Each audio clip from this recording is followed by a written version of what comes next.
"May I ask what you're doing, sir?" said the man to my left, just outside my car window. "Yes, you may," I replied. "Ask away."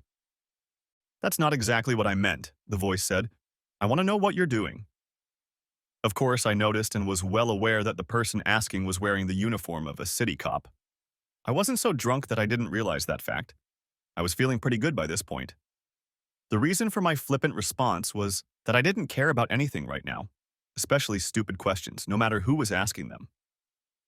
I'm sitting here admiring the moonlight reflecting in the lake, sipping my select whiskey from a single cask. "It's a soothing sight," I replied. "I don't like to be pretentious, but I like the flavor of this particular whiskey. I spent the extra money to buy it and I intend to enjoy it. And if I may say so, it's a little better than the blended varieties on offer. At least this time around. And something about the moonlight is soothing." "Sir, are you drunk?" a voice asked. "Almost," I replied. "I hope to be there soon. In fact, I'm hoping to kill a few brain cells tonight. I'd like to destroy a few million suckers who tell me I love that bitch I'm married to. At the very least, I'd like to get to the point where I can get rid of her without much remorse." "Okay, we can get to that in a minute," the voice said. "You do realize that driving while intoxicated is a criminal offense?" "Yes, sir, I realize that," I replied. "But I would like to point out that I am not driving the vehicle. I am simply sitting in it, drinking and getting drunk. This vehicle is equipped to not operate or at least not move if the driver is intoxicated. The driver must enter a 4-digit PIN and blow into this device." I pointed to the straw above the ignition switch. "Any alcohol content in excess of 3/4 of the legal limit renders the vehicle inoperable. I am definitely not fit to drive this vehicle." The voice pointed to the interior lights on and the radio, or at least the audio system. "Yes, everything works," I said. "I want to be able to see well enough not to spill the whiskey. I can listen to music if I want to, but right now I just need a little background noise. It's cool enough in here that I don't need air conditioning. I'd also like to point out that while the engine may automatically kick on from time to time to recharge the battery, you can't put the car in gear and drive," I added. "So, care to explain why you're sitting here in a city park drinking?" a voice suggested. I looked at it carefully. "Well, sir," I offered, "I needed a place to sit and gather my thoughts. The house doesn't lend itself to that at the moment." I wondered how he would react to my changed manner of speech. "You need not call me sir. Officer will suffice, or you can call me by my first name, Gary," he said. "May I see your driver's license?" I held them out to him and he handed them to his partner. I'm sure he'd already checked the license plate, so he knew it belonged to me. Maybe he was just checking to see who was using the car. I almost laughed out loud. I could understand some of the politically correct nonsense society feeds us, but for police officers to call themselves by name in a non-violent altercation? This guy looked unfazed. "Well, instead of calling you sir of 3 syllables, I decided to shorten it and call you sir," I said. He gave me a hard look and then grinned. "You're not that drunk, are you?" he asked. He could tell I was just playing smart. "Oh yeah, I'm that drunk anyway," I replied. "It's just that I'm not that stupid and I can hold my own. At least not right now. I really don't care if I'm too drunk to handle it." I saw the cop's partner step back to give me my license back. They clearly weren't going to leave, but they didn't order me out of the car either. I wondered about that. They stood hunched over and looked at me, feeling uncomfortable. Both refused my offers of a drink or to sit in my car where they could relax. Their sergeant came over and talked to them. I guessed later that they had quickly established my identity when the first officer returned, walked around the car and sat in the passenger seat. "How about we have a little chat, Mr. Jacobs?" I liked this young man. I told him that the last Mr. Jacobs I knew was my father. My name was John. He smiled and nodded. He then asked if I needed to call someone. I shook my head and said no, not unless I was forbidden to continue drinking, in which case he could call my lawyer. "You are allowed to drink alcoholic beverages in the park until 2 in the morning, he said. "Then I'm going to sit here until I'm ready to leave and either call an Uber or have my daughter come get me. Either way, I'll need to talk to her. By the way, why did you decide to sit with me?" "I got special permission. I don't know exactly why. The sergeant told me to sit with you and talk," he offered. "Why? What do you know about me?" I asked. "Nothing much. It all started with a simple man drinking in a car in the park call." Once we established your identity, I was told to sit down and start talking, and here I am. I have no idea what that means. My sergeant said I could have one drink if the situation called for it. He'll sign it. That fact alone makes me think there's more to the story. But I'm still not going to drink beer or whiskey. Do you have any soda or water? The young policeman said. It's whiskey from the same barrel. It's almost sacrilege to dilute it, I exclaimed with a smirk. But there might be a soda in the refrigerator behind your chair that you might like. I like to have something caffeinated every now and then, so I have something in stock. He reached back to open the built-in refrigerator. What kind of machine is this? From the outside, it looks like a regular little hybrid. But everything about it is high-tech. This is no ordinary car, he asked. Who are you? I ignored the young policeman's obvious confusion and changed the subject by asking, Are you married? He shook his head. Well, I'll be married for a while yet. Have you ever thought about marriage, or rather the sanctity of marriage? Fidelity versus infidelity? Well, yes, Gary offered hesitantly. I would expect my wife not to have fun with anyone, and I certainly wouldn't. I had a girlfriend who thought that since we weren't married, she could have sex with whoever she wanted. We're no longer together once I caught her with a guy in our apartment. I asked him what he had done.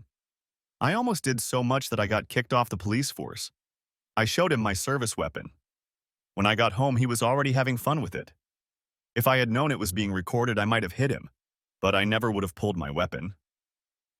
I laughed and held out my fist for a punch. He grinned back.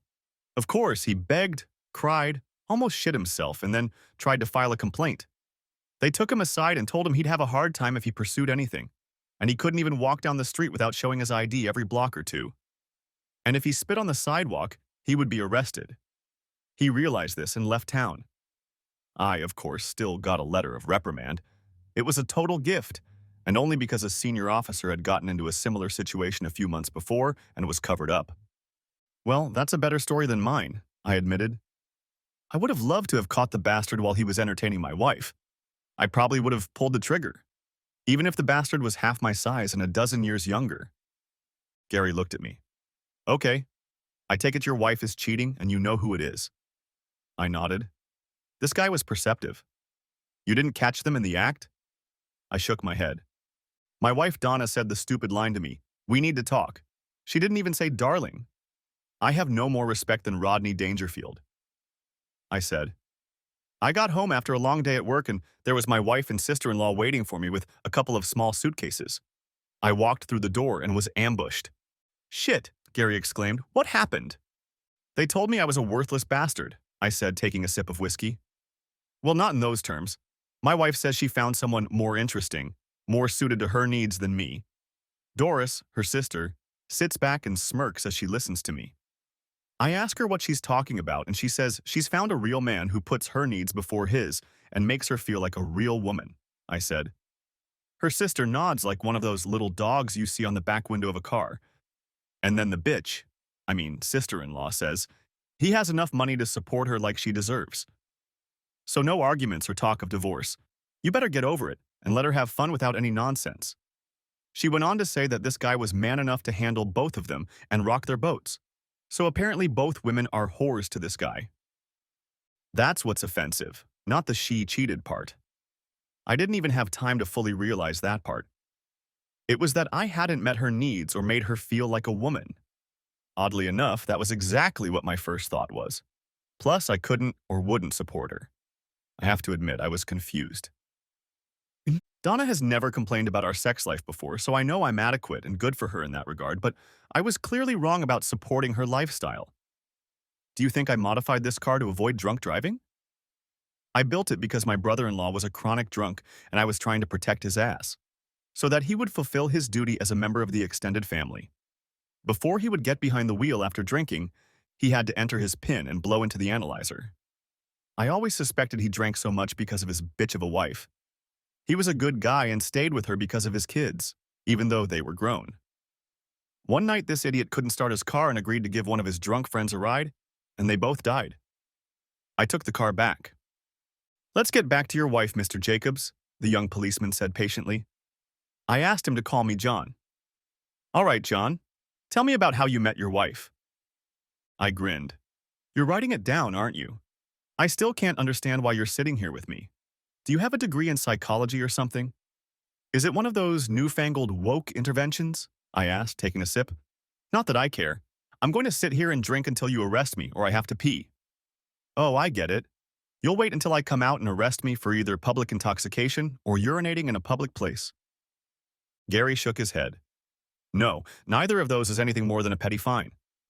One of my bosses made the decision that I should sit here with you, and that's exactly what I'm going to do. My degree is in engineering. I went to school through the ROTC program, and after college, I served 4 years in the Army. After I got discharged, I needed a job, and the police department was just hiring.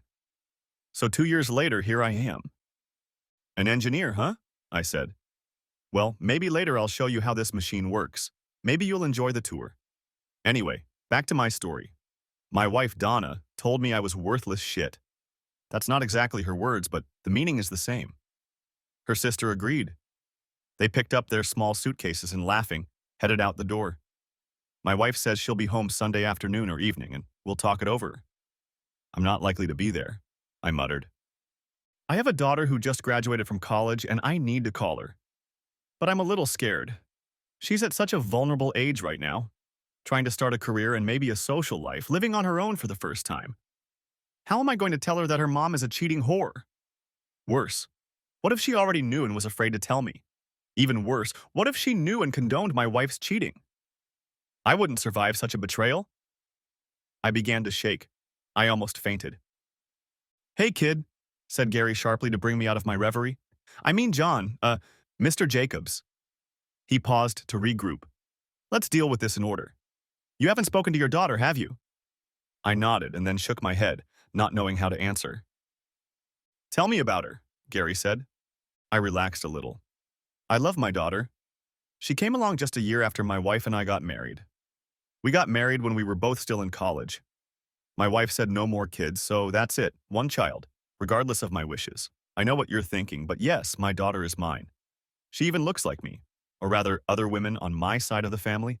Thank God she's not as ugly as me. Gary laughed, and I was relieved. She's smart as a whip and decided to study computers instead of engineering, even though she has aptitude. Maybe you should call her right now, Gary suggested. I groaned and shook my head. He shrugged, but I realized he wasn't going to let it go unchallenged. Later, maybe. I agreed, not thrilled with the idea. I don't want to leave my car here and I'll need a ride. I need to work this out. I'm just not ready to drive. That's part of what I'm thinking about. I'm making plans on how I'm going to proceed. If you keep drinking that whiskey, you won't remember any of those plans anyway, Gary suggested. Of course I'll remember, I said. I have a tape recorder. I take notes. I'm sorry, I should have told you that our conversation is automatically recorded. I just assumed you had your camera on. I expect everything I say to be recorded. So do you know who your wife is dating? Gary asked. I nodded my head. At that time, he got a call on his radio. He walked away from my car. A few minutes later, he came back. Mr. Jacobs, what do you do at eSync Robotics? He asked. I shrugged and replied that I was an engineer. Gary smiled. More to the point, a very high-ranking engineer, right? I nodded. It's not just sit down and talk anymore. My captain said you're the man who designed some of their advanced prosthetics. He was just on the line. He said his daughter is walking again thanks to you. You developed a prototype prosthetic limb. They help existing limbs function properly. That answers the question of why I'm sitting here talking to you. He personally asked me to give you an update. I shrugged. He is clearly interested in you. Please, sir, Mr. Jacobs, don't spoil it for me. I realized he should have kept some of what he said to himself. I wondered how Eddie knew I'd been contacted by his officers. I suspected that he had marked my name so that he would be immediately informed of anything that concerned me. It wasn't exactly legal in my opinion, but it was nice that he cared about me. I had known Eddie since my high school days. His teenage daughter had been in a boating accident 2 years ago and lost the use of her right leg. He gladly allowed me to use his daughter as a test subject for one of my prototypes, and now his daughter is back on her feet and walking again. Eddie and I have remained close, and I was happy to help. I'd like to take you home, sir, Gary said. I firmly declined.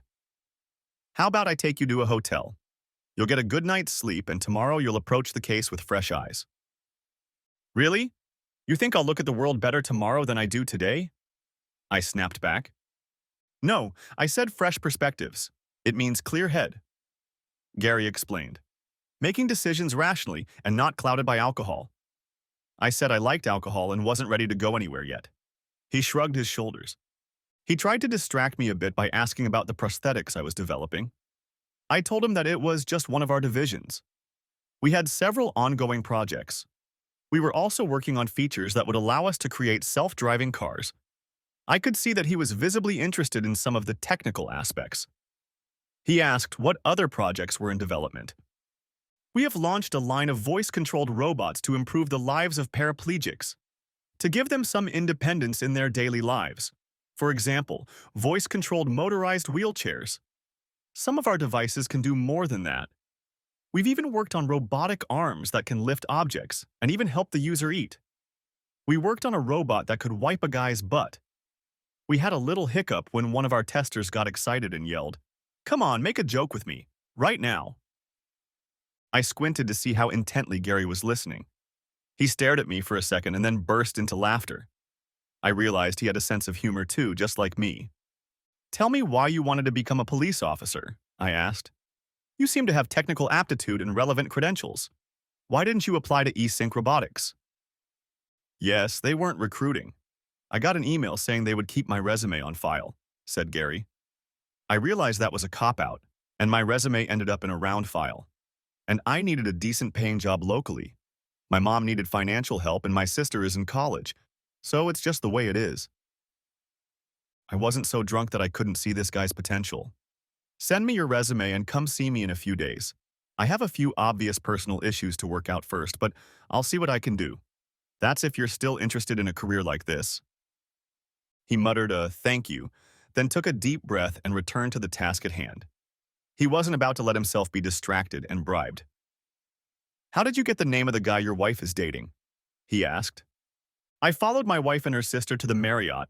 No one pays attention to such a small hybrid sedan. I watched them as they introduced themselves to the guy in the lobby. That was all it took. The guy hugged and kissed both my soon-to-be ex-wife and my sister-in-law." Gary looked at me suspiciously. He hadn't stated the obvious that I should have known this man, and I did. "Yeah, I know the creep. A smarmy asshole. I'm wondering if he's deliberately determined to cheat me or just playing games. But he's certainly not a rich man who can provide my wife with the better life she thinks she has." "I suppose you make a pretty good living, Mr. Jacobs, John," Gary said. "I mean, if you are a senior engineer after all.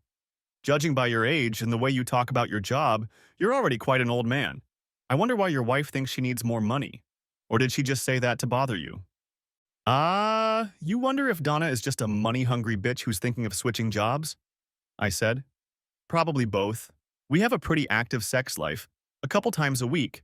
I'm only 45, so I'm not slowing down too much in that regard. At least I don't think I am. My wife might argue with that. But she doesn't seem to mind. We seem to be compatible. I think she's just nervous. And the conversation with her bitchy sister probably gave her those thoughts. My sister-in-law is one of those compulsive personalities. She gambles and wins a few $100. You know, hits a little jackpot. Then she loses it all and goes to the ATM for more money. She'll say she hit the jackpot once, so it's bound to happen again. By the end of the night, she's drunk as hell and out of money. She has a decent job that should be enough to live on, but she's always broke and can barely pay her bills, even though her kids are grown and out of the house. My wife bails her out all the time, and it has become a point of contention. I think she often slips her sister money. In fact, I'm pretty sure she does. I usually try to keep quiet about it. After my brother-in-law died, Doris started seeing different men. I didn't get involved either. I think money is a big part of the problem with my wife. I don't bring home enough money for her. She works as a school administrator, so we have a double income. We live well. We have a modest but very nice house, and I paid for my daughter's college tuition so she can avoid student loans. At least once a week, we go out to eat at a nice restaurant. We travel a couple times a year, and she sometimes buys jewelry, especially when we go on cruises. But she wants more. More fancy cars, even though ours are only a couple years old. She got mad when I bought this car from my sister-in-law in exchange for one of our mortgages. She said a simple hybrid was beneath us, even though this car was far from simple. She drives a small sports coupe, but wants more. She argues that I should go out and demand a pay raise. I know I can get it, but she'll just spend the extra money or give it to her sister and we'll be back to square one. I didn't bother to add that my brother has a nicer house, or at least a bigger one than mine, and he has more kids. I told Donna years ago that we didn't need a big house with a bunch of useless, unfilled bedrooms. She never budged on the no more kids issue. Not to be a jerk, but it sounds like your wife is unhappy that you're not pushing for a pay raise. It seems to her that you should demand it even if you think your lifestyle is good. She thinks all you have to do is ask and you'll refuse, Gary suggested. All right, then. Well, part of it has to do with the fact that my brother is my boss, I said. Gary looked at me in confusion. Yes, Bob is the CEO and general manager. The thing is, we make the same income, which my wife knows about too. It's just that she thinks we both underestimate ourselves. I didn't want to reveal the rest of the story. Not then, and not to a man I didn't know well, and who had heard more about my personal life than he should have. Bob and I not only worked at eSync, but we owned it. Or rather, our trust owned the controlling interest. We set our income level to be comfortable but not excessive. My older brother Bob was also an engineer, but he liked the business side of things, so he got an MBA and, when he graduated, started a small firm making computerized control units for various electronics. We used money from our inheritance, which was locked up in a trust. The trust paid for both of us to go to college. Of course, Bob hired me before I even graduated. The company paid me while I went back to school to get my college degree. I was married and had a child at the time, so my wife was happy for the money. We just never communicated about how the company infrastructure worked. Our families just assumed we were in management positions because we had been with the company since its inception. We hired talent to keep the company running, even though HR hired most of the employees over the years. The trust protected the company, but all of our individual assets were subject to community property laws. That's what I was thinking when Gary and his partner knocked on my window. So your wife thinks you're too soft-hearted to go along with your brother and demand to be paid what you're worth, Gary suggested. I nodded. He hadn't mentioned it or asked, but I could tell he was wondering if I was a wimp. Perhaps in my wife's eyes I was. But I was happy with my job and my current lifestyle. We could live even better if she didn't spend our money on her sister. So have you made any decisions yet? He asked. I answered him that I was going to get a divorce. I wasn't going to put up with disrespect. To hell with 24 years of marriage. I think you need to talk to your daughter. You may be afraid of her reaction, but you need to hear her out, he suggested. I reluctantly nodded. Then he offered to drive me home, and when I flinched, he said, Well, your wife won't be there, but I can understand why you don't want to stay there, you know? So you won't be perceived as a rejected husband waiting for his wife to come home. I raised my middle finger. He shrugged and smiled, realizing he'd gotten the opposite reaction. If it were me, I'd pack up my wife's things and try to stake out my territory. But if things work out like one of my coworkers, your wife will just move back in. I'd at least secure the personal effects. Change the combination on the safe if you have one. Gather important papers, just no traveling today. I thought about it, I admitted. Just didn't want to risk him getting mad and starting to wreck things. Or maybe burn everything to the ground. I've fantasized about that. The house is paid for, and I don't think it would be a crime if I didn't insure it. Gary shook his head. Getting drunk and staying in a hotel is certainly cheaper than letting anger override common sense and losing your temper. You probably won't be arrested for arson, but your wife could still sue you for destroying her stuff, even if she doesn't press vandalism charges. Besides, she owns half of it all. It's not worth the risk. He frowned. Even the fact that my girlfriend cheated on me wasn't a reason to kick her out of the house, not legally. Since she was already living there and considered the house hers, she could stay. We have stupid laws about evicting people. I asked him what he did. She stayed in the apartment, but that didn't mean I had to stay with her. So I moved all my stuff out, and I mean all my stuff. The furniture was mine, so when I was done, all that was left was her clothes hanging in the closet, and what was in the dresser neatly stacked on the floor. Her toiletries were still in the bathroom, and the computer and all her books and stuff were on the floor. I left food in the fridge because she had bought some of it, but no cup or plate to eat out of, no pot to cook in. My buddies helped, so they all witnessed that nothing was destroyed or ruined. I had to laugh or cry at the thought that this part of my life was over. My marriage was over. I just couldn't let Donna treat me like that. When Gary once again suggested I call my daughter, I agreed. First, I asked him to drive me to the drugstore to buy a toothbrush and then to the hotel. I stipulated that it would not be a Marriott. As soon as I checked into the hotel, I called my daughter. Gary called one of his coworkers to pick him up, and after we exchanged phone numbers, he left. "Daddy, why are you at the hotel?" My daughter June immediately asked.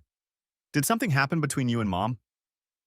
I told her I'd prefer to talk to her in person if she was available. "Hell yeah, I'm free. I'm off to dinner with friends, but I'm always available to help you. I'll be there as soon as I can." As I hung up, I realized I forgot to tell her not to call her mother before our conversation, but then decided I didn't care if she did. "What's going on?" June asked as soon as I opened the door to my room. She frowned, looking at my half-drunk state. "The fact that you're drunk means Mom did something. I think whatever she did was stupid and hurtful. She's not stupid enough to try to kick you out. You would have burrowed into the ground. She left you, didn't she? She went to Aunt Doris's." I asked how she knew that. "I drove by the house, but I didn't stop. Aunt Doris's car is in the driveway, but on one side, in front of your part of the garage. I can't tell if Mom's car was there," June said. "Oh, shit. Did they leave together for a party or something?" June said the last word, moving closer to watch my reaction. I nodded. "Shit," she exclaimed, wrapping her arms around me and snuggling against me, crying, "I'm so sorry, Daddy." I couldn't help myself and started sobbing. Despite the anger and resentment my wife left in me, I knew my little girl was on my side. I loved her, but I can't put up with this. 24 years wasted, I lamented. "Not the bottom, just a new beginning, Daddy. You have me," June proclaimed as we hugged. I was glad she didn't immediately protest and tell me I needed to forgive. Finally, I had to ask, "Did you know about this? Warned me beforehand?" She shook her head and hesitated before continuing. "Well, I suspected something was wrong. She and Aunt Doris spent a lot of time together. Surely you must have noticed that." See. June suggested. I agreed. She even stayed overnight at her sister's house sometimes. The light bulb went on. June continued. "Well, Doris does have a lot of fun. I mean, going to bars and dancing and things like that. She hasn't talked about it explicitly, but I'm sure she slept around. She'd see some guy and say he had a nice ass. That sort of thing. Mom would say she wished she could do that. Then she'd quickly add something like, 'But I'm married.' And sometimes she'd complain that you could make more money. All you had to do was go and ask for a raise." June blushed. "I hate to say it, but Mom did that a few times.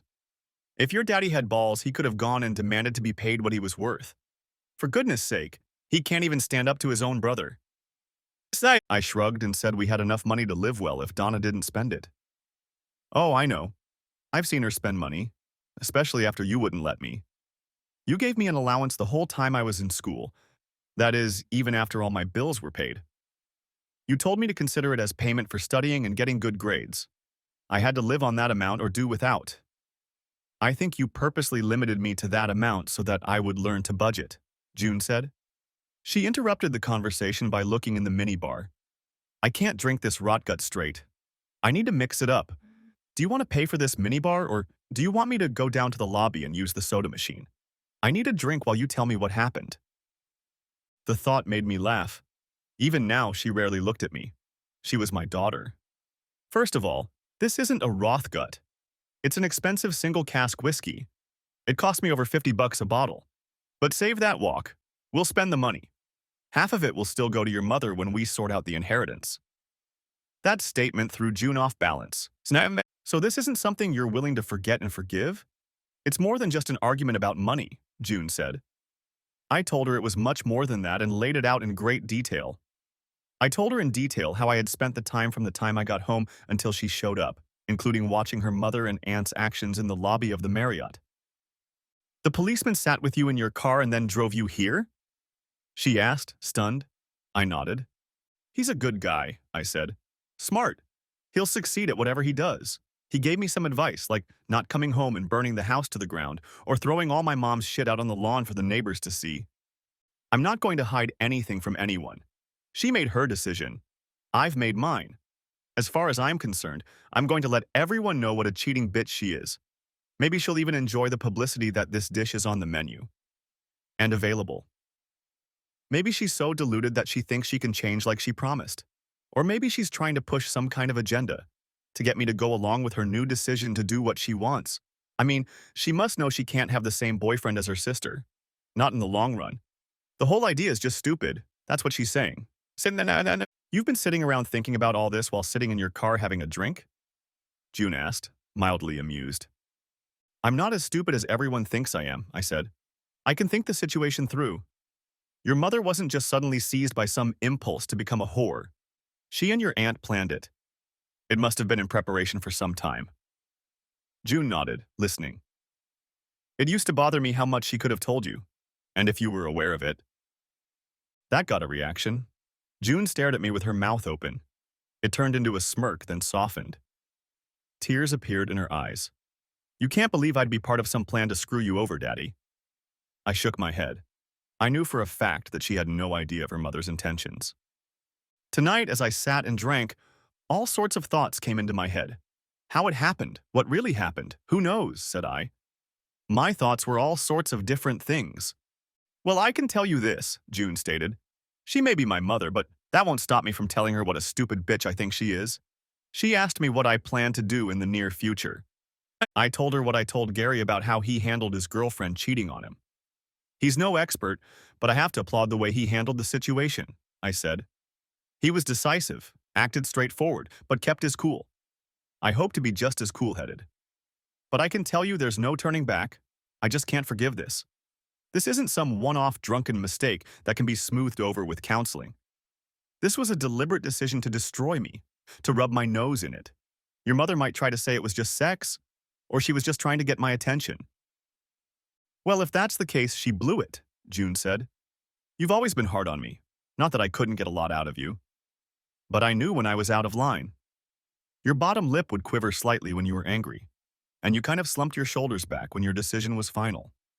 That's when I realized the game was over. I guess this isn't the time to discuss how you're going to help me convince Uncle Bob to give me a job at eSync? June asked with a smirk. I knew she had applied and gotten a few offers, but they were all out of state. Now I'll have to stay close to home to support you. I laughed, but I felt so much better. I wanted her to be her own person and do what benefited her, so I'd never pushed her to work for Bob and me. Of course, I would have been delighted if she had come to work in the family business. But now was not the time for big openings. We'll work it out, honey, was all I said. June and I sat and talked for several hours. After a few drinks, she was too drunk to drive, so we went to the lobby to get a free toothbrush. She slept in the other double bed. I heard her get up a couple times to go to the bathroom. I woke up to the sound of the shower running. June appeared fully dressed, her hair was damp. I need to stop by the house to change, and then I'll go inside. You shower, check out, and meet me there. We need to start sorting things out, she ordered. No breakfast first, boss? I asked. She grinned at my sarcasm and sternly told me to get my ass up, shower, and head home to change, and then we'd talk about breakfast. I didn't feel like going home alone at all. I figured I might just change my mind and dump some of Donna's shit in the front yard as a public statement and let her clean up her own mess. I took my time and drove up to my house 2 hours later and found June's car parked in the driveway. Outside was a pickup truck that I had never seen before. Stepping inside, I found June having coffee with Gary, the officer we had met the night before. You were telling me how Gary, Officer Jensen, was helpful. So I wrote down his phone number and called him this morning, June offered by way of explanation. Won't that get you in trouble? I asked the young man. He shrugged and said he was off duty and today was his day off. He was sure his captain would be on board, and if not, he was thinking of a career change anyway. I went to get changed. Gary, can I ask you to tow that car that's blocking my access to the garage? I asked. He grinned and said it was my house, so I called the tow company and asked them to remove the car. Whoever had left it blocking my garage had to pay the towing fee and $40 a day for impound when they picked it up. June called a local firm that offered climate-controlled storage and made a reservation. Soon, most of my clothes and personal items I didn't want to risk were safely locked up. I even took the linens, towels, bed and dresser from the guest room, as well as the chair and big screen TV. I took away the everyday dishes, but left Donna her beautiful china. I remembered to clean out the wine cabinet. A small thing, but I wasn't going to leave any of it behind. We still had a little time left. Dad, you need to confirm some of the things I've done for you, like transferring half of your money. I used my savings account. It can all be done online, you know that, so I did what you did. I called your investment broker this morning, told him you were in the process of getting a divorce, and asked if you had to come in person or if he could block your account. He said this happens all the time, and he can do it. It is very easy to block it. It takes you and your mom together or a court order to unblock it. Are you okay with that? I nodded. She grinned. Good, because that's exactly what I did. I also canceled your credit cards. I claimed them as stolen, but before I did that, I paid off the balance from your bank account. All of your information was on your desk. I know you know better than to leave your book of PIN numbers and passwords behind. I asked what I should do with the money. Well, I left enough money for you to withdraw 400 in cash from the ATM. Plus, remember the credit card you gave me just in case while I was in high school? Well, you can use it. You and I are on that account. Damn, you're on top of things. Do you have a beef with your mother? Gary asked. I felt like June's stare was going to make him burn to the ground. No. My mom screwed up my dad's life so he could mess around with her. If the situation was reversed and my dad was out of sorts, I'd do the same thing to help my mom. I'm trying to be fair. I just won't let her ruin his life when she thinks about it. I have no doubt my mom will try to get the money out. I know my aunt. She'll be supportive of mom. And once they realize that dad isn't going to bend over for them, they're going to start taking action, and hard. No sooner had we left the house than the phone rang. It was Donna. Why the hell isn't my credit card working? You? She demanded. She asked. They said it was stolen. You asshole. You're offended that I found a real man and your boyish ego can't deal with it. So I'm standing in front of an ATM and on my way to the bank, I'm going to go around to get every last dime I can before they close. You're not going to stop me from having a good time this weekend. I knew she could only get about 2,000. June transferred the rest.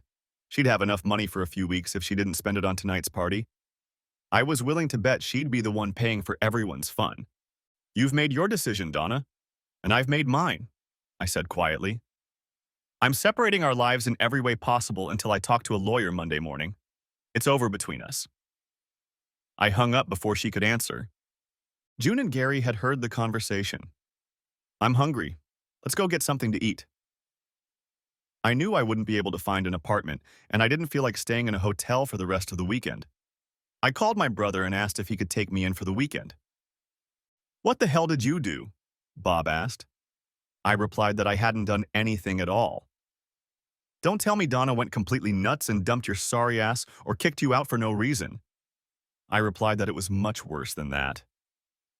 Well, the guest room is cleaned up. Get your ass in here if you don't want me to come get you. By the way, I hope you brought all the bottles of single-barrel whiskey. Don't leave any so Donna can pour it out. I told him that all the bottles were guarded or accounted for. One I'd already put through my liver and kidneys. Don't waste any more before you get here. I want you sober enough to explain what happened before you shit your pants. I told him I was taking June out to eat and would be there in a few hours. June smirked. She looked at Gary, who looked dumbfounded. My uncle and dad break each other's balls all the time. I mouthed her tongue. I'm a big girl, Daddy. That's not all I use. Anyway, Gary, Uncle Bob and Daddy have each other's backs. Their jokes don't mean anything. When the jokes are over, you can tell it's serious. I bet their next conversation will be a frank one. After we ate, they followed me to my brother's house and then went about their business. My brother and I spent most of the weekend in long conversations. His wife, Evelyn, listened for a bit at first and then, after muttering a few remarks like vain, self-sufficient bitch, she left us alone. I wondered when the next time I'd hear from Donna would be. She didn't call me when she checked her bank balance. Around 5 o'clock on Sunday, my phone rang. Hi, Donna, I said in as even a voice as possible. What the hell did you do? She almost shouted. Where the hell is Doris's car? I thought you were just pissed off and canceling credit cards trying to stop me from having a good time. You mean that piece of crap that was blocking access to my garage? I asked. I had it towed. I don't know what time they work till on Sunday, but their card is on the kitchen table. You'll have to pay towing and impound fees to get your car back. I hope you set aside enough money from the party for that. Your little man ego is so wounded you had to take it out on my sister? Growled Donna. I could hear Doris screaming in the background, calling me different names. I told you we'd talk when I got home, and I'll tell you how it's going to be. You're going to pay for your little tantrum. You know the car will be impounded with our money, not hers. First of all, your remark about my little male ego cost you dearly. I hate that, I said, seething with rage. Secondly, I'm not interested in listening to you dictate how things should be. You've made it clear you're going to mess around, but you found a better man, so as far as I'm concerned, he can have you. Did you seriously think I was going to stay here and listen to you dictate how things should be? If you look around, I've moved a lot of personal belongings out of the house. I told you yesterday that I'm separating my life from yours. I'm just going to take my little bruised ego and leave you alone. So if you have anything of substance to say it or hang up. I heard her mutter, "It wasn't supposed to be like that." In the background, I heard Doris say, "Tell that weakling to back off. He'll come crawling back soon." I hung up the phone. Surprisingly, I wasn't upset. I felt cold inside, completely frozen. I realized that I would probably mourn the demise of my marriage later, but right now I didn't care. But I definitely wanted revenge. I half expected her to call me back to curse me out after looking around the house, but neither Donna nor Doris said a word until the end of the next day. I took the day off to talk to our corporate lawyer, who quickly referred me to a divorce attorney. I was given the usual unhappy news about what happens in a divorce. I would lose half of everything. Fortunately for me, my trust protected my business interests. Donna earned about the same amount as I did, so alimony was not an issue. We had a few personal investments, but only about $20,000. We spent almost all of our extra income on sending June to school and bailing Doris out of her financial difficulties. Our main asset was the house, which I would have gladly sold or let Donna buy me out, which I knew she couldn't do without a large loan. We had no dependent children. Doris was not considered a dependent. I planned on Donna being served the next day. Frankly, I thought I wouldn't hear a word from Donna until she was served, and then it would be vindictive yelling. Around 4 in the afternoon, she called me. "I'd like to talk," she suggested quietly. "So talk," I told her. "Not right now. I'm still at work. You can come home and we can talk in private," she said. "No," I replied laconically. "You can close your office door and talk now or call me back after you leave. But if I'm going to your house for 2 minutes of conversation or less, it's not worth it." "What do you mean 2 minutes? Is that all our marriage is worth?" she asked, perplexed and starting to get angry. "No, it's worth much more than that," I replied. "The time for a serious conversation was before you started being promiscuous." I heard her take a deep breath but interrupted her. "But I'm still willing to talk. I'd like to hear what you have to say. But I know your sister will show up now, start gagging, and I'll be out the door. Or she'll get stupid and try to block my car. This will lead to one of two things. One, she'll get towed again. Or I'll smash her window to gain access and release the emergency switch, and I'll be able to move her out of the way. Then, I'll be arrested." She said she will make sure her sister stays out of the way. "Another thing that will shorten our conversation is that you'll start saying things I'm not interested in hearing. As soon as you do that, I'll leave. So no, it's not worth wasting gas and time to drive home. Same goes for a restaurant or some public place. Call me back when you're in a position to talk." I hung up. I didn't have to wait 15 minutes for her to call me back. I kept my eyes on my phone. Our phones were linked by the Find Your Phone app, so I knew she was still in her office. I wondered if she had spent the last few minutes thinking about her approach or consulting with her sister. I didn't care about either. "Hi, I can talk now," she announced when I answered. "So a few ground rules," I said. Her surprised ground rules made me chuckle. "Yeah, first off, I don't want you wasting my time explaining that the guy you cheated on me with is way more interesting than me. That would only make me more angry. He may have something more, but I don't care. You've never complained or suggested trying something more adventurous before. I don't know what that might be. We've often experimented with different things. Don't tell me he complimented you and told you how beautiful you were. I did that. Besides, of course he was sucking up to you. That's what guys do when they want to get in your pants. I heard another sigh, or maybe a sigh that told me she was really going to say that.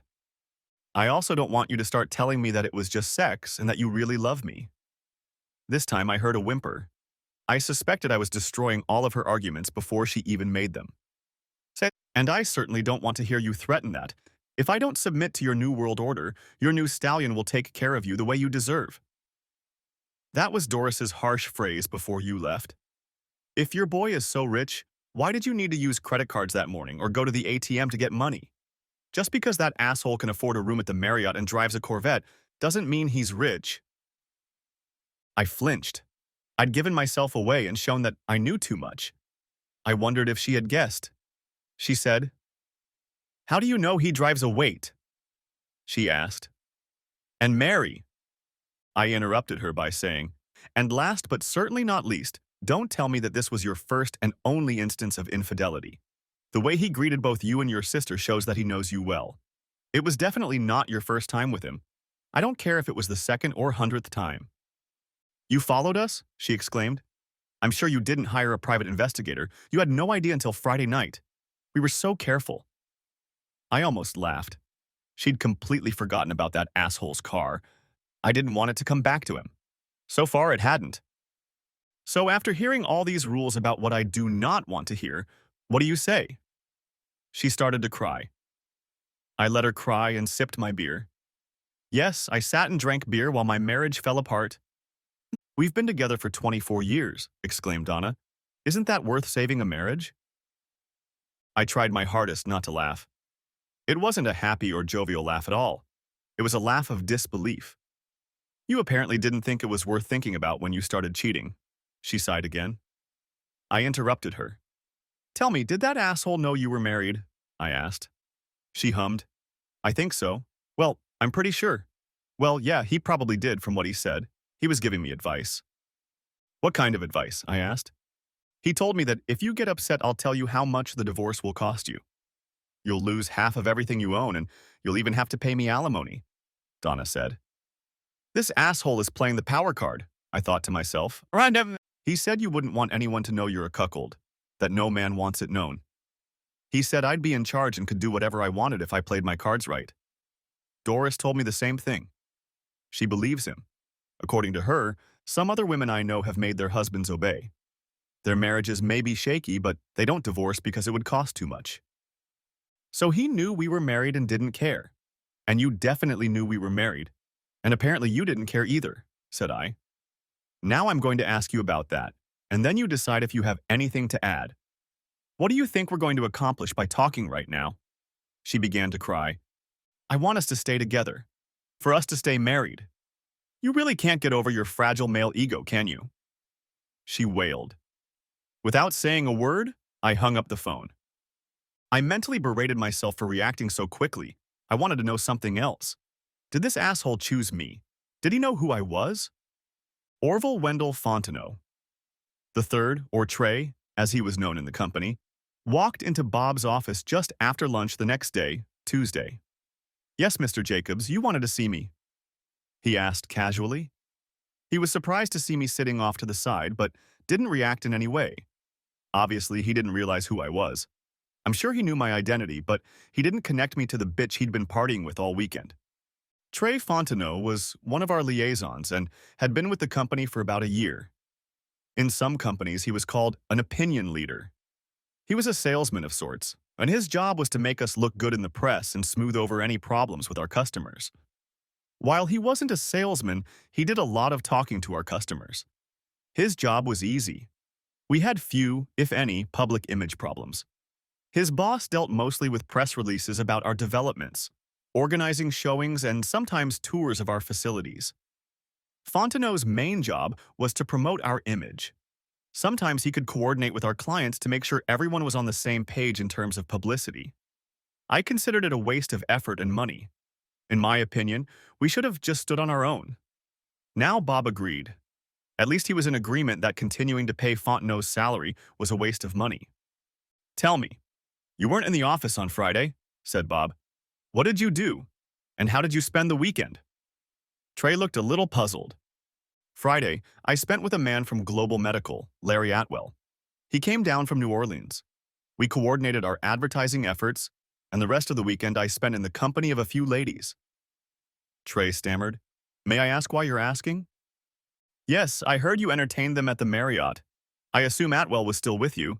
I hope it wasn't at the company's expense and those women weren't prostitutes, Bob stated. No, sir. We went out with women to have a good time, but that was Friday night after our meeting. These women were not paid. Bob asked him what this good time was all about. Well, sir, it's none of your business as it doesn't involve the company, but I will tell you that I have a little hobby of seducing willing women. I ask them out on dates, treat them to wine and dinner, and then lure them into my bed for a little fun. These two women were known to me, all consensual. How did that occur to you? Bob shook his head. Suffice it to say, that's just the way it happened. I want to hear the story. Sit down. Trey began to grin, relaxing. He clearly thought he was out of trouble and was even a little proud of his conquests. Well, I'm single now. I got divorced 2 years ago because I like playing the field. I like to seduce women. I get to know them, buy them a drink, give them a little dance, and if I succeed, invite them to bed. I'm pretty good at it. And it's fun. Nobody gets hurt. The bastard was 32 years old and good-looking. I always thought he was a smarmy bastard. He seemed to smirk all the time. Nobody? Bob asked. How many of those ladies you meet are married? Don't they take care of their marriages? Trey's grin widened. Oh, that's where you're wrong. Most of the women I go after are married. They're the best targets. It reduces the risk of constant involvement. We just entertain each other a little. They come in two types.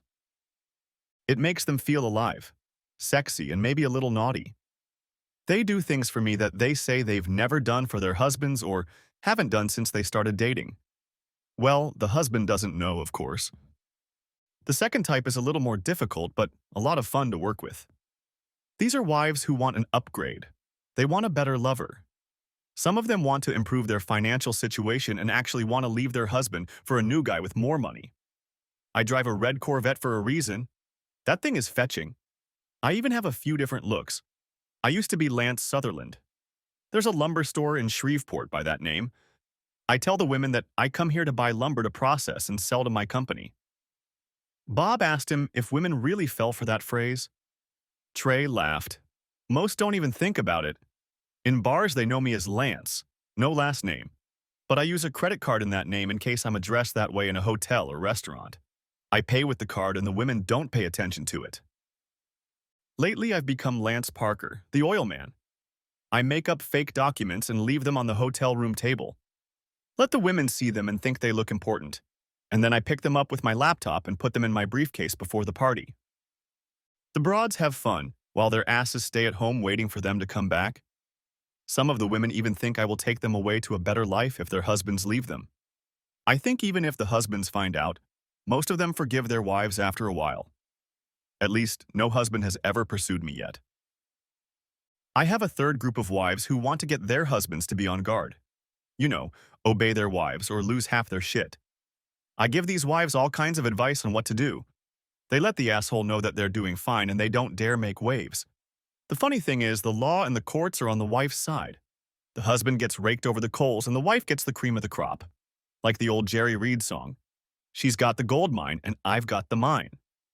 Bob asked him how he meets women. I hang out at a couple clubs where women come to get picked up. It's easy. I'm known as a nice guy who can afford a room at the Marriott. I have a bit of a reputation. I try to behave appropriately. Some women introduce me to other women. One example is the woman from this weekend. They are very beautiful. They are just over 40 and they are both totally sexy. I met them, and when Larry came to town, I invited them to join us at the Marriott for the weekend. They gladly accepted. Women love to be fondled. His smirk turned into a wide grin. How can you afford to go to the Marriott every weekend? Bob asked. It must be expensive. That's the beauty of the plan. Trey grinned, almost glad he'd told the story. My cousin is the night manager. He blocks my room early in the morning and then changes it on the computer after midnight to say it's unoccupied. I don't pay a dime. The cleaners come, see that the room needs to be cleaned, and they clean it. No one recognizes anything. This weekend I rented a suite, 2 bedrooms and a living room, all for free. The women thought I was rich. Larry and I entertained them, and they loved it, Trey said. He didn't see me clench my hands into fists. I wanted so badly to get up and punch him. They did all that and you didn't have to pay them? Bob asked, seemingly delighted. Did you use alcohol or were they just whores? Larry and I used Viagra, but even then, you get tired after a while and have to rest. Well, I have a couple questions about that, as interesting as it is, Bob said. First of all, have you ever harassed any women at NSYNC? No, sir, Trey said. My father taught me from an early age to never litter where I eat. I know we have strict rules of non-brotherhood. So you pick up women in town. And when you go out of town, do you do anything like that? Bob asked. I mean, you provide entertainment for Larry Atwell here. Does he reciprocate and do anything like that for you when you go out of town? That leads me to ask if the other company reps we work with do the same. I don't want this to backfire on us. Just Larry, said Trey. Global has a high-profile apartment, so we pick up women there and use the place. So you pick up women here and there. One more question.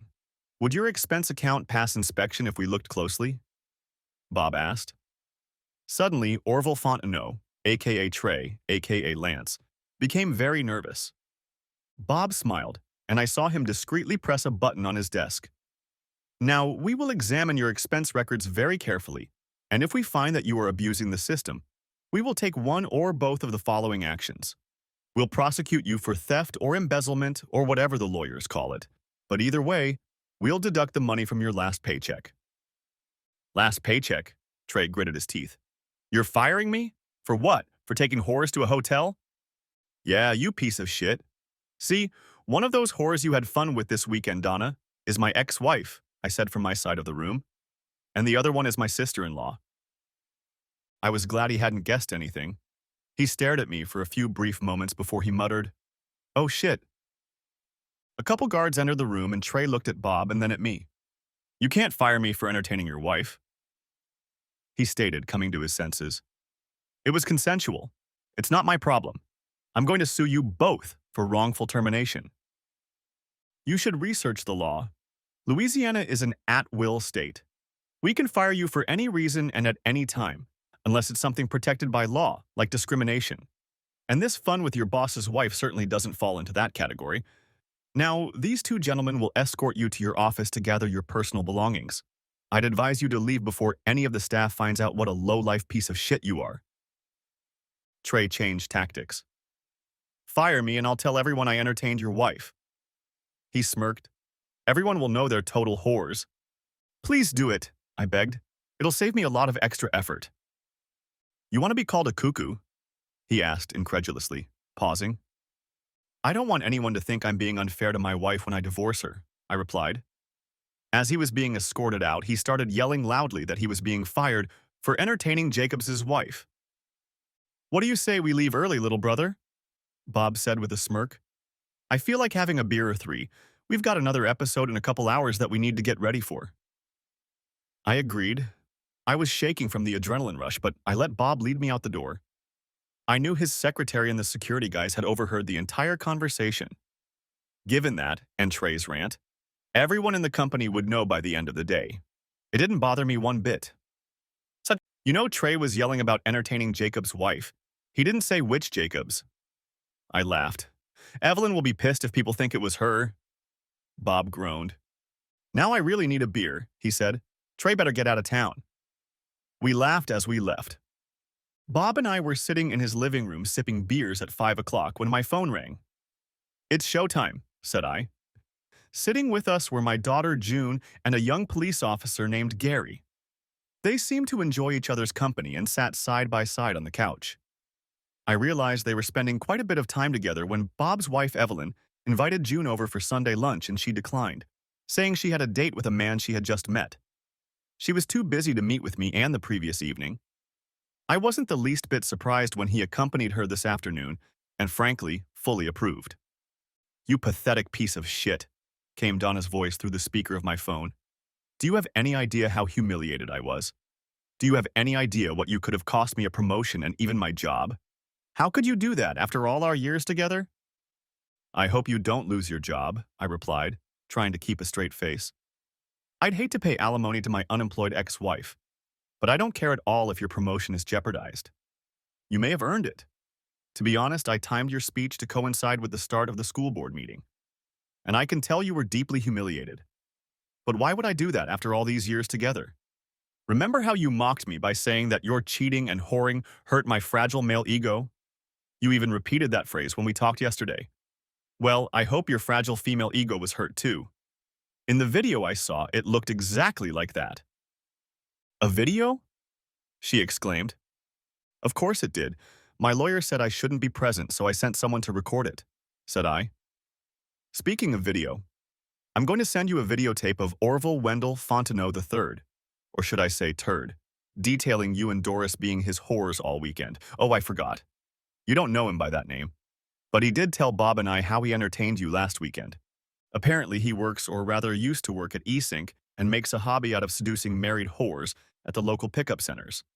Now I would advise you to get an attorney quickly so you can sign and return the divorce papers. I'd hate to send copies of these videos to everyone, like your parents. They're old. I like them, but there's a limit to when I won't feel sorry for them. I don't want them to think I'm the bad guy in our divorce. You and Doris have to take care of that. Yes, it's part of my raw male ego, but I'm not going to be the villain here. I've been brutally honest about the terms offered. Equal division with no alimony. When you sell the house, you can continue to help your sister financially, at least for a while. Until you run out of money, I would suggest you move in together and you will manage the money. I know she gave you bad advice and introduced you to Orville, or Lance as he wants to be called, but you two can still work things out. If you keep your ugly selfishness out of the way. I heard her cry as we passed out. I looked around the room and shrugged. In the video, it took her a while to stop crying after being served. I wonder how long it will take her now. I'll never know. Before I called Donna, I had already had time to watch the videotape of her being served. She had just finished a meeting with the school board. They were discussing her advancement in the school board system. The videotape showed her walking out smiling, followed by several board members. I suspected it went very well in her favor. That expression was replaced by an expression of confusion when a young paperwork clerk approached her and asked if she was Donna Jacobs. When she confirmed that she was handed an envelope and announced that she had received a subpoena. But as she repeated one silly phrase, I couldn't accept her deception and, needing additional male companionship because of my fragile male ego, went one step further. A man dressed like an ancient herald shouted through the foyer and announced in a loud voice, "Listen, listen! Donna Jacobs, now known as the traitor whore, has been sentenced." Immediately, the two young women standing next to him started chattering away on their gazulkas. At first, I thought they were just going to trumpet, but they started playing a tune that sounded like a wedding song, "Here Comes the Bride." Then, all three of them started singing, "Here comes the whore, her marriage is over." They turned and walked out of the auditorium playing the tune on their gazulkas. The video ended with Donna collapsing to her knees and bursting into tears. No one paid any attention to the young police officer who stood off to the side and filmed what was happening on his cell phone. "Daddy, Gary recorded this for you, but please don't send it," my daughter June pleaded. "I begged him not to record it, but he said he promised. He said his word was his bond." I told her that from now on, the only person who would be able to see the video would be her mother, unless she asked for a divorce. And Donna will, of course, get a copy of the videotaped interview with Fontenot when she leaves. Epilogue. Donna didn't fight the divorce. Her attorney told her that my terms were reasonable and in compliance with current divorce law. As expected, she begged to go to counseling to save our marriage. I knew from her angry look when she opened her mouth to say that I couldn't get over her actions and forgive her after 20-plus years of marriage that she was going to mention my fragile male ego again. Say it. Say fragile male ego once. If I hear you or your sister say that phrase one more time, I'm going to send out all the videotapes, especially to your parents, I said. She stopped talking and stared at me, crying. She hated that she would have to sell the house we owned. It wasn't good enough for her until she was forced to sell it. It was a palace then. I really hoped she wouldn't give most of the proceeds to pay her sister's bills. June said she would step in and try to prevent that from happening. I didn't care. Orville, aka Trey, aka Lance, was having a hard time finding a job even remotely similar to the one he was taking with us.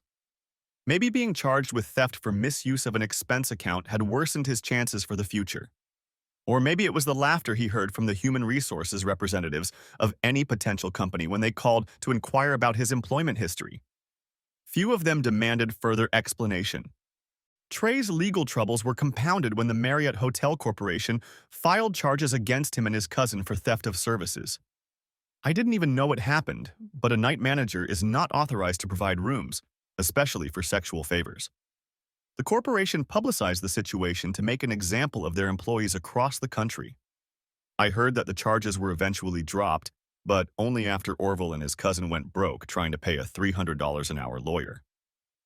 Global Medical quickly fired and replaced Larry Atwell, a friend of Trey's. He joined Trey in the ranks of the unemployed. Someone must be keeping an eye on his future career, just as someone here at home is keeping an eye on Trey's career. Of course, I lost too. My marriage of 24 years has been shattered.